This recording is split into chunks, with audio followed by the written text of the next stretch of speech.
Welcome back cinema odyssey podcasting. நான் ஏன் இதில் ஸ்பாட்டிஃபை மென்ஷன் பண்ணலான்னா, நம்ம இப்போ ஸ்பாட்டிஃபை மட்டும் கிடையாது, மல்டிபிள் பிளாட்ஃபார்ம்ஸில் அவைலபிளாக இருக்குது. Like Amazon music and Google podcasting like that அந்த மாதிரி இருக்குது. எல்லா பிளாட்ஃபார்ம்லேயும் ஒரு 6 பிளாட்ஃபார்மில் அவைலபிளாக இருக்குது. நான் தம்ப்நெயிலில் கொடுக்குறேன் எந்தெந்த பிளாட்ஃபார்ம்னு. Today episode is about Vince Gilligan, Breaking Bad and Better Call சாவோடைய கிரியேட்டர். அது நம்ம 2 செக்மெண்ட்டாக பண்ணலான்னு இருக்கேன். பிரேக்கிங் பேடுக்கு ஒன்று, பெட்டர் கால் சாவுக்கு ஒன்று, பார்ட் 1 பார்ட் 2 அந்த மாதிரி. டைட்டில் வந்து அவன் என்னத்தை சமைச்சான், வாட் ஹீ குக்குடு. இது நல்லா இருந்தால் போலில் ஓட் போடுங்க, பரவாயில்ல நல்லா இருந்தாலும் பரவாயில்ல ஓட்டு போடுங்க. Please let me know why, because I like the damn things like this. சீக்கிரமாக எபிசோடுக்குள்ளே போயிடலாம். நான் ஏன் பிரேக்கிங் பேட் பார்த்தேன்னா, எனக்கு நிறைய சஜஷனில் நான் பார்த்து நிறைய இடத்துல இன்ஸ்பயர் ஆனேன். பிரேக்கிங் பேடுன்ற ஒரு ஆளுமையை பார்த்து, அந்த ஒரு ஆளுமையான அந்த வெப்சீரிஸை பார்த்து நிறைய பேர் போட்டிருந்தாங்க. லைக் ஆனியன் நெல்ஸ் கேங்ஸ், நிறைய சினிஃபில்ஸ் அண்ட் மோர் இம்பார்ட்லி என் ஃப்ரெண்டு ஒருத்தன் White, his name is White, அவனும் பார்த்துட்டு இருந்தான். நான் பீக்கி பிளைண்டர்ஸ் பார்க்கும்போது அவன் இதை பார்த்துட்டு இருந்தான். அவன்கிட்ட பிடிங்கி நான் பார்த்துட்டு இருந்தேன். இட் டுக்ஸ் மீ அப். நிறைய இடத்துல ஆஃப் ஃபேக்டர் கொடுத்துச்சு. எனக்கு அந்த சினிமாட்டிக் எக்ஸ்பீரியன்ஸே வேறு லெவலில் இருந்துச்சு. ஸோ நான் அதை கண்டினியூ பண்ண ஆரம்பித்தேன். நார்மலாக சீரீஸ்ன்னு எடுத்துக்கிட்டா ஒரு சீசனுக்கு அப்புறம் நான் கேப் விட்டு பார்ப்பேன். மொத்தம் 6 சீசன்ஸ், ஐ திங்க் 6 சீசன் நினைக்கிறேன். ஆமாம் 6 சீசன். ஒன்று 13 எபிசோட்ஸ், ஒன்று 15 அந்த மாதிரியோட போயிட்டே இருக்கோம். 6 சீசனையும் நான் ஃபுல் ஸ்ட்ரெச்சாக பார்த்தேன்.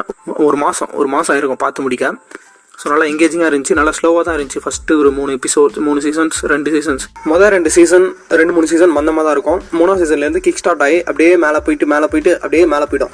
மேலே இந்த சென்ஸ் பீக்குக்கு போகும். ஐ மீன் இங்கே நான் எக்ஸ்பீரியன்ஸை சொல்கிறேன். அந்த ஒரு எக்ஸ்பீரியன்ஸ் வேறு லெவலில் இருக்கும். அதை பார்த்து முடிக்கிற அளவுக்கு நீங்கள் ஒன்ஸ் பிரேக்கிங் பேட் பார்க்க ஸ்டார்ட் பண்ணிட்டீங்கன்னா அது வேற ஒரு யூனிவர்ஸுக்கு கூட்டு போகும், அந்த வேர்ல்டுக்கு கூட்டு போவங்கள. அந்த எக்ஸ்பீரியன்ஸே வேறு லெவலில் இருக்கும்.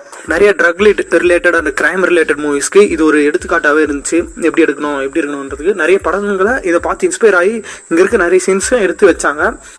ஸ்டில் நிறைய கிரைம் சீரீஸ்க்கு, கிரைம் மூவிஸ்க்கு ரெஃபரன்ஸ் இந்த ட்ராமா சீரீஸ் தான், பிரேக்கிங் பேட் தான். நெல்ஸோடைய drugs, human trafficking, hijacking, smuggling இதெல்லாம் தான் பேசிக் இதுவாக இருக்குது. அண்ட் அதுக்குள்ளே இருக்கிற கிரைமை எக்ஸ்ப்ளோர் பண்ணுற மாதிரி ஸ்க்ரீன் பிளே வச்சிருப்பாரு. கதையும் அப்படி தான் நகரும். Braking Bad and Better Call சால் இது வின்ஸோடைய திரை வாழ்க்கைக்கு ஒரு ஜஸ்ட் பிகினிங் அந்த மாதிரி இருந்துச்சு. ஏன்னா அவருக்கு ஒரு ஃபுல் ஃபிளெஜ் டைரக்டர் ஆகணும், ஒரு 2.5 hours மூவியை டைரக்ட் பண்ணணும் அப்படின்றது தான் ஆசை. But accidentally he went to drama சீரீஸ்குள்ளே வந்து அதை ரூல் பண்ண ஆரம்பித்தார். 2 biggest television series ever made, Breaking Bad, Better Call Saul. அந்த யூனிவர்ஸை கிரியேட் பண்ணார். ஐ டோன்ட் திங்க் அவர் எவ்வளோ சக்ஸஸ் பார்த்தாரு, எவ்வளோ ஃபெயிலியர்ஸ் பார்த்தாருன்னு எனக்கு தெரியல. பட் என்னை பொறுத்த வரைக்கும் இது சக்ஸஸ் தான். இந்த வின்ஸ் மூலிமா நான் ஒரு பாடம் கற்றுக்கிறேன். என்னென்னா, இந்த ஃபீல்டு தான் போகிறேன்னா அந்த ஃபீல்டோட அடிமட்டம் இருக்க வேலையை கூட எடுத்து செய்யணும். ஐ மீன் டிவி சீரீஸ் தானே அப்படின்னு ஏராளமாக பார்க்காம அதையும் எடுத்து செஞ்சார். He become a director, he become a creator. நான் டெலிவிஷன் சீரீஸ் பற்றி எதுவும் தப்பாக சொல்லலை, ஐ மீன் மட்டம் தட்டி எதுவும் சொல்லலை. பட் இங்கே இருக்கிற mentalities, Indian mentality, typical Indian mentalities என்ன நினைக்கிறேன்னா, it's just a TV series, serial அப்படின்ற மாதிரி தான் நினைப்பாங்க எல்லாரும். ஸோ அதுக்கு சொல்கிறேன், சீரியல் டைரக்டர் தானே அவன் அப்படின்ற மாதிரி சொல்லுவாங்க. சாரி அவர். டு பி ஆனஸ்ட், நான் இந்த ட்ராமா சீரீஸ்லாம் பார்க்க ஆரம்பிக்கிறதுக்கு முன்னாடி நான் நினச்சேன் இதனால் நம்ம உள்ளூர் சீரியல் திரும்ப செல்லும் அந்த மாதிரி தான் இருக்க போகுது அப்படின்னு நினச்சேன். But Vince change my mind. என்னென்னா, பட் வின்ஸ் அவருடைய ப்ராடக்ட் மூலமாக சொன்னது என்னென்னா, நாங்கள் சீரியலை எக்ஸ்ப்ளோர் பண்ணல, சீரியஸான க்ரைமை எக்ஸ்ப்ளோர் பண்ணுறோம் அப்படின்றது தான். பிரேக்கிங் பேடில் ரைட்டிங் வேறு லெவலில் இருக்கும். என்னென்னா, அந்த ரைட்டிங் மூலிமா கேரக்டருடைய ஆர்க்கு, அந்த டெப்த்து, எல்லா கேரக்டர்ஸையும் இன்ட்ரடியூஸ் பண்ணுற விதம், எல்லா கேரக்டர்ஸ்க்கும் ஒரு தனி இம்பார்ட்டன்ஸ். வெப்சீரிஸ்னால் எல்லா கேரக்டர்ஸும் இன்ட்ரடியூஸ் பண்ணி அவங்களுக்குள்ள கான்ஃப்ளிக்டை எக்ஸ்ப்ளோர் பண்ண தான் தேவை அங்கே. ஆனால் இங்கே க்ரைமும் சேர்த்து எக்ஸ்ப்ளோர் பண்ணுறதால அது இன்னும் ரொம்ப அட்வான்டேஜாக இருக்குது. பார்க்க ரொம்ப ஹுக் பண்ணுது பார்க்குறதுக்கு. இந்த சீரீஸோட வெரி ஃபர்ஸ்ட் ஷாட், ஒரு டெசர்ட்டில் ஒரு ஆர்வியை ஓட்டிட்டு அண்டர்வேரோட வர ஹீரோ. யாரும் நினச்சி பார்த்துருக்க மாட்டாங்க ஒரு ப்ரொட்டாகனிஸ்டோடைய இன்ட்ரோ இப்படி தான் இருக்குன்னு. But it's different. இந்த சீரீஸில் இருக்க ட்விஸ்ட் அண்ட் டர்ன்ஸ், அந்த பிரைன் கேம்ஸ் இதெல்லாமே ரைட்டிங்லேயே நல்லா இருந்ததால் நல்லாவும் எக்ஸிக்யூட் ஆச்சு, நல்லாவும் அது ஸ்டேஜிங் பண்ணியிருந்தாங்க. ஆல்புக்வர்கி, நியூ மெக்சிகோவில் ஹைஸ்கூல் கெமிஸ்ட்ரி டீச்சர் தான் நம்ம வால்டர் ஹார்ட்வெல் ஒயிட். அவருக்கு என்னென்னா லங் கேன்சர் இருக்குது. ஸோ அதனால் அவர் ஃபேமிலி சேஃப்டி பண்ணோம். அதனால் அவர் மெத் பிஸ்னஸ்குள்ளே வராரு. மெத் பிஸ்னஸ் எப்படி வளருதுன்னா, நார்மலாக பவுடராக இருக்க மெத்தை இவர் கிறிஸ்டலின் மெத்தை மாற்றுறாரு. கிறிஸ்டலின் மெத்துனா கற்கண்டு மாதிரி, ஆனால் ப்ளூ கலரில் இருக்கும், அதுதான் கிறிஸ்டலின் மெத்து. அது மூலிமா இவருக்கு என்ன கிடைக்குதுன்னா, நிறைய ட்ரக் டீலர்ஸ் கூட கனெக்ஷன் கிடைக்குது. அவர் கூட இருக்க பார்ட்னர் யாருன்னு பார்த்தீங்கன்னா இவருடைய ஸ்டூடெண்ட் தான், ஜெசி பிங்மேன்றவன். அவனுக்கு கூட சேர்ந்து இவங்க 2 பேரும் பிஸ்னஸ் பண்ணுறாங்க, மெத் பிஸ்னஸ். இவங்க சிம்பிளி என்ன பண்ணாங்கன்னா, ட்ரக்கை அப்டேட் பண்ணிட்டாங்க. அப்டேட்டட் வெர்ஷன் ஆஃப் ட்ரக்கை கொண்டு வந்து நியூ மெக்சிகோவில் டிஸ்ட்ரிபியூட் பண்ணாங்க. அதான் நான் சொன்னேன், நார்மலாக பவுடரில் இருக்கிறது இவங்க கிறிஸ்டலின் மெத்தா அந்த கற்கண்டு மாதிரி ப்ளூ கலரில் மாற்றி இவங்க கிட்ட இருக்க பெடலர்ஸ் வச்சு பிஸ்னஸ் பண்ணுறாங்க. பிஸ்னஸோட விளைவு என்ன ஆகுதுன்னா பெரிய ட்ரக் டீலர் டூக்கோக்கு போகுது இந்த விஷயத்தை அவன் தெரிஞ்சுட்டு அவங்கள கூப்பிட்டு அதை இந்த பிஸ்னஸை இன்னும் என்லார்ஜ் பண்ணுறான். அதோட விளைவாக தான் இவங்க பெரிய ஆல்பக்குக்கி நியூ மெக்சிகோ ஃபுல்லாக ஃபேமஸ் ஆகிறாங்க. பட் என்னதான் இருந்தாலும் அவன் வெள்ளத்தனத்தை காட்டும்போது இவங்க அவனை ட்ராப் பண்ணி சுட வச்சுருவாங்க. ஃபர்ஸ்ட் ஆஃப் ஆல் நான் இதோட கேரக்டர்ஸ்க்கு வரேன். கேரக்டர்ஸ் முதல்ல இன்ட்ரடியூஸ் பண்ணிடுறேன், அப்படி தான் சொல்ல இன்ட்ரெஸ்டிங்காக இருக்கும். மெயின் லீடு வந்து ஜெசி பிங்க்மேன், வால்டர் ஒயிட்டு. அவன் வால்டர் ஒயிட்டுக்கு ஒரு ஃபேமிலி இருக்குது, ஸ்கைலர் ஒய்ஃபு, அவன் பையன் ஜூனியர் வால்டர் ஒயிட்டு. அவனுக்கு ஃப்ளின்னு ஒரு பேர் வச்சுக்கிட்டான். அப்புறம் அவங்களுக்கு ஒரு குழந்தை பிறகுது, அதுவும் கதையில் தான் இருக்குது. அப்புறம் அவங்களுடைய அங்கிள் ஹேங்க்கு, அதாவது அவங்க ஒய்ஃப் இருக்காங்களா வால்டரோட ஒய்ஃப், அவங்களோட தங்கச்சியோட புருஷன் அங்கிள் ஹேங்க் வந்து DEA. சில கேரக்டர்ஸ் ஹீரோவை தாண்டி நிற்கும்னு சொல்லுவாங்கள்ல, அதே மாதிரி நான் இப்போ சொல்ல போகிற கேரக்டர்ஸ் வில்லனைசத்துக்காக தான் வந்தாங்க. பட் இந்த கேரக்டர்லாம் மனசுக்குள்ளே நிற்கும். யாருன்னா மைக்ன்ற ஒரு கேரக்டர் ஒரு அசாசனாக ப்ளே பண்ணிருப்பாரு. But is a brilliant. எந்த ஒரு விஷயமா இருந்தாலும் 3 நிமிஷம் இல்லை 5 நிமிஷம் தான் எடுத்துப்பாரு, அதுக்குள்ளே வந்து எல்லாரையும் போட்டு போயிடுவார். இன்னொருத்தர் வந்து Gustavo Fring, but you can call him Gus அப்படின்னு நான் சொல்ல, அவரே சொன்னார். Throughout the web series 6 எபிசோட்லையும் எப்படி இருக்குன்னா, ஃபர்ஸ்ட் இருந்த கேரக்டர் லாஸ்ட் வரையும் ஒரே மாதிரி இருக்க மாட்டாங்க, எல்லாரும் சேஞ்ச் ஆகிடுவாங்க. ஃபார் எக்ஸாம்பிள் வால்டர் ஒயிட் ஒரு கெமிஸ்ட்ரி டீச்சர், ஃபேமிலிக்காக எல்லாத்தையும் பண்ணுறவர். அஃப்கோர்ஸ் நிறைய நல்லதும் பண்ணியிருப்பாரு. பட் கதை போகிற போக்கில் மனுஷன் ஆன்டி ஹீரோவாக மாறிடுவார். எதை பற்றியும் கவலை கிடையாது, என் ஃபேமிலி தான் முக்கியம் அப்படின்ற ஒரே ஒரு மைண்ட் செட். அதே மாதிரி நிறைய கேரக்டர்ஸும் அதோட நேச்சர்லேருந்து மாறும். என்னன்னா ஜெசி பிங்க்மேன் ஸ்டார்டிங்லேருந்து ஒரு மாதிரி வியர்டாக இருந்தாலும் அவனை பார்க்க பாசிட்டிவாக இருக்கும் போக. அதே மாதிரி ஸ்கைலருடைய அந்த ஆக்டிவிட்டிஸ் கொஞ்சம் மாறும். ஸ்கைலர் யாருன்னா வால்டர் ஒயிட்டோட ஒய்ஃப், அவங்களுடைய ஆக்டிவிட்டிஸ் நிறைய மாறும்.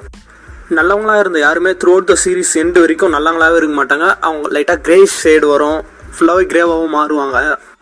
ஐ திங்க் அதுதான் இதோட ஸ்பெஷாலிட்டி, அதுதான் இதோட யூனிக்னஸ்ன்னு நான் நினைக்கிறேன். ஏன்னா த்ரூ வால்க்கையில் யாருமே ஃபுல்லாக நல்லவங்களாக இருக்க மாட்டாங்கல்ல. படத்தில் இன்னொரு கேரக்டர் வரும், பாதியில் தான் வரும். பாதியில் வந்த கேரக்டருக்காக ஒரு ஸ்பின் ஆஃப் எடுப்பாங்கன்னு நான் எதிர்பார்க்கல. ஜிம்மி மிகல், அவரை பற்றி நம்ம பார்ட் 2 பெட்டர் கால் சாலை பார்ப்போம். இல்லை இவங்களை மட்டும் ஃபோக்கஸ் பண்ணோம். இல்லை என்னென்னா இந்த நான் சொன்னால இந்த ஸ்க்ரீன் பிளே நிறைய நல்லா பண்ணிருக்காங்க, ரைட்டிங்லேயே ரொம்ப நல்லா எழுதியிருக்காருன்னு. அதுக்கெல்லாம் காரணம் என்ன, வின்ஸோட magical pen, I think magical pen use பண்ணுறாருன்னு நினைக்கிறேன் ஸ்க்ரீன் ரைட்டிங் அப்போ. இது தவிர்த்து வேறு என்ன பார்க்கலாம்னா இந்த சீரீஸோட டெக்னிக்கல் ஆஸ்பெக்ட்ஸ், அதாவது கேமரா சினிமேட்டிக் ஆங்கிள்ஸ் வந்து நெக்ஸ்ட் லெவலுக்கு கொண்டு போனது இந்த சீரீஸில் இருந்தால். ஐ திங்க் இந்த எலிவேஷன் ஷாட்ஸு, இந்த நிறைய லேண்ட்ஸ்கேப் ஷாட்ஸு, ஏரியல் ஷாட்ஸ், நிறைய symmetrical shots, New Mexico side பாலைவனன்றதால அந்த டெசர்ட்டை எக்ஸ்ப்ளோர் பண்ண விதம் சினிமேட்டிக் மூலிமா. அப்புறம் அந்த காரில் சின்ன சின்ன சினிமேட்டிக் ஆங்கிள்ஸ், காரோடைய அந்த டிக்கி ஓப்பனிங் ஷாட்ஸு, அந்த டோரு, காருக்குள்ளேயே நடக்கிற அந்த சின்ன கேம்ஸ், அந்த சின்ன சினிமேட்டிக் ஷாட்ஸு, அதெல்லாம் வேறு லெவலில் இருந்துச்சு, நெக்ஸ்ட் லெவலில் இருந்துச்சு. அதே மாதிரி மியூசிக் ஸ்டார்டிங் அந்த டைட்டில் கார்டு மியூசிக் எல்லாமே டூ குட்டாக தான் இருக்கும். ஃபுல்லாக நல்லா பேக்ரவுண்ட் ஸ்கோர்ஸ் எல்லாமே நல்லா தான் இருக்கும். குறை சொல்கிறவங்களுக்கு இந்த இதில் எதுவுமே கிடையாது. குறை சொல்லணும்னா குறைன்ற ஒரு வார்த்தையை வேணால் இதுக்கு சொல்லிக்கலாம். குறை ஃபைனலாக என்ன சொல்லணும்னா எல்லாமே நல்லா பண்ண ஒரு வெப் சீரிஸ். 6 சீசன்ஸ் 60க்கும் மேலே எபிசோட்ஸ், வேறு என்ன வேணும்?